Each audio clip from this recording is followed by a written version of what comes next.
What's cracking, guys? Bruce Madsen here, your host of the show, Metric Scout Fantasy Football. Today, we are reeling off another rookie mock draft. This is a 2-rounder, 1 QB draft for all you rookie draft nuts out there. Love bringing this content to you. If you want a 3-rounder coming at you and you want it soon, hit that like button, 50 likes, and I'll drop it for you as soon as possible. I got it waiting. All you gotta do is hit that like button. But with that being said, let's start off with this rookie mock draft. Let's start with round 1 here. I'm going to read off the picks, and then I'll cover my thoughts on this round. So at the 101, here we got Breece Hall from Iowa State. At 102, we have Treylon Burks, wide receiver from Arkansas. At the 103, we have Garrett Wilson, wide receiver from Ohio State. At 104, Drake London, wide receiver from USC. At the 105 spot, we have Kenneth Walker, running back from Michigan State. At 106, we have Jameson Williams, wide receiver from Alabama. At 107, we have Chris Olave, wide receiver from Ohio State. At 108, we have George Pickens, wide receiver from Georgia. At the 109 spot, we have Sky Moore, wide receiver from Western Michigan. At 110, we have Isaiah Spiller, running back from Texas A&M. At 111, Malik Willis, quarterback from Liberty. At 112 is Rachaad White, running back from Arizona State. So looking at this first round, it seems pretty standard, especially looking at the top of it. Breece Hall 101, we're going to see that all day. Then the big 3 wide receivers, all those guys are going to be drafted in the first round here. Kenneth Walker at the 105 spot. We could see him jump up a few picks if he goes to a trendy situation, but we'll see from there. Jameson Williams on the outside looking in at the 106. I feel like he's got some upside there. He could bounce up. He could go to the Chiefs or something. That could allow him to jump up in value real quick. Chris Olave, 107. Sometimes you see him go a little bit cheaper in these drafts. 107 seems about right. George Pickens at 108 I like. I feel like he can be valued with some of those top wide receivers in the right situation. I like Sky Moore at the 109. He's one of my guys. I would like to pay a second rounder for him, but since he's one of my guys, I understand why he's going to the 109. He's somebody else's guy. They pulled the trigger on him at their 109.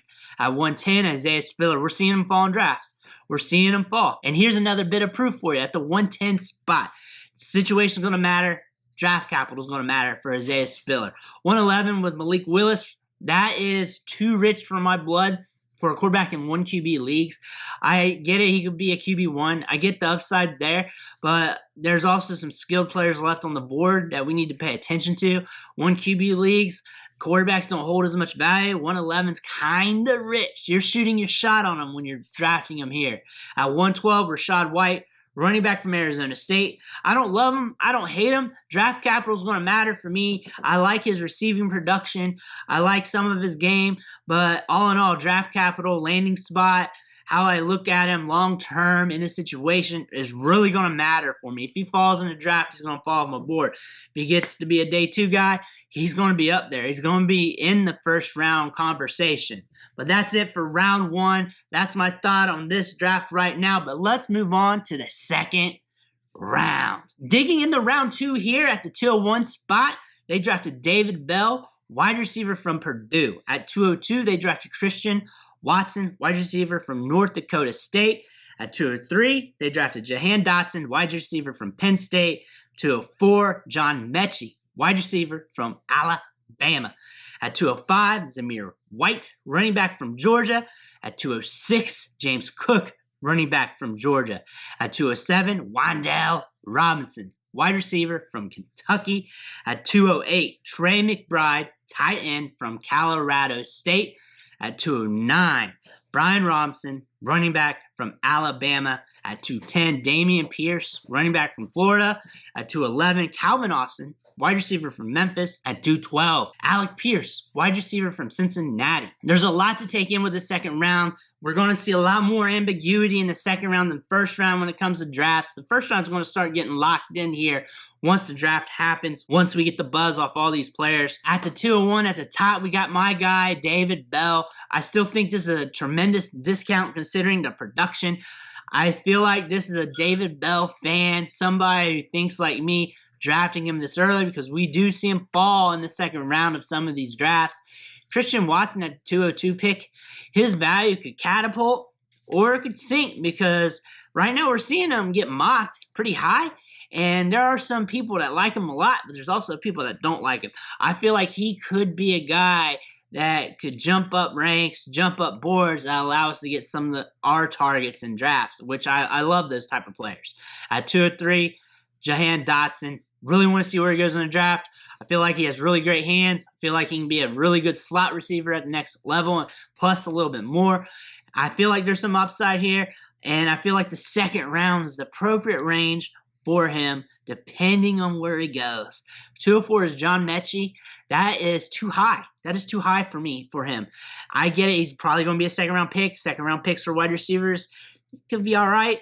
The draft capital is going to be there. But the running backs after him, Zamir White, James Cook, some of the running backs that fell out of the second round. More interested in them. Wandale Robinson, wide receiver from Kentucky. Good breakout age. Good ball skills. Has some speed. Broke out twice, actually. I'm interested in him. I think 207 is an all right price point. Trey McBride, 208 here. Expensive for a tight end. But if he gets draft capital, goes to a good team, that could be an interesting spot.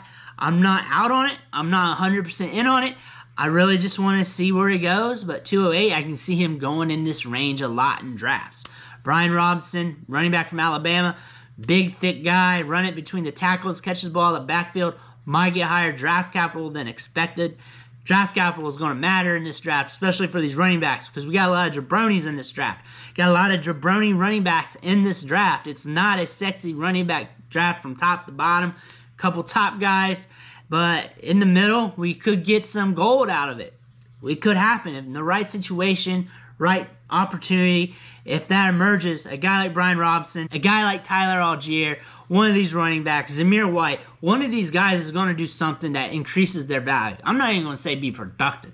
I'm not even going to throw the word RB1 there. I'm going to say they're going to do something that makes them more valuable in Dynasty Fantasy Football. One of those mid-level guys, late-level guys, or whatever you want to call it, those mishmash running backs, somebody from that group's going to do something that holds more value in Dynasty. Also, Dameon Pierce here could be one of those dudes. I expect him to go a little later in rookie drafts. I expect him to go a little later in the NFL draft. But he's shown some things, and we're not expecting RB1. We're expecting maybe an increase in value, some ROI to our investment. 210, though, is a little rich for my blood. 211 and 212 is too rich for my blood for these two wide receivers. Calvin Austin's got some speed. He's flashy, but he's 5'7", and I'm not 100% in on him. Alec Pierce, I'm not in on him as well. I'd rather pay something in the third round. I'd rather take shots at these middle tier, mid-level, or whatever you want to call running backs here and shoot my shot on those. Running backs hold more value in Dynasty Fantasy Football. You're talking about these wide receivers. If they hit, if they get in the right situation, if everything goes appropriate, what? You got another wide receiver thrown into the wide receiver 2 bubble. I'm not too keen on that. Let me shoot my shot at some running backs. If they hit, if they do something to increase in value, I can get a bigger return on the investment. That's what I think of this 2-round rookie mock draft. It's very interesting to see this 2-rounder happen. This mock draft just happened just a few days ago. I'm more ready to drop on you guys. Make sure you hit that like button. 50 likes gets you a 3-rounder right quick. Also, don't forget to hit that subscribe button. Every subscription matters. It fuels me to keep putting out this content. I'm going to be dropping mock drafts hot and heavy up until the NFL draft. Maybe almost every day. Maybe almost every day. It was almost every other day with some days off on the mock drafts. But I feel like I got to drop some more. That way you guys know the market. You know the market value. And maybe I can get some 1QB ADP right before the draft happening for you guys. If we can do that, that'll be big time. That'll help you guys out a lot. Hit that subscribe button to let me know I'm doing well. But I want to thank you all for watching the show, sticking with me, and I'll catch you next time.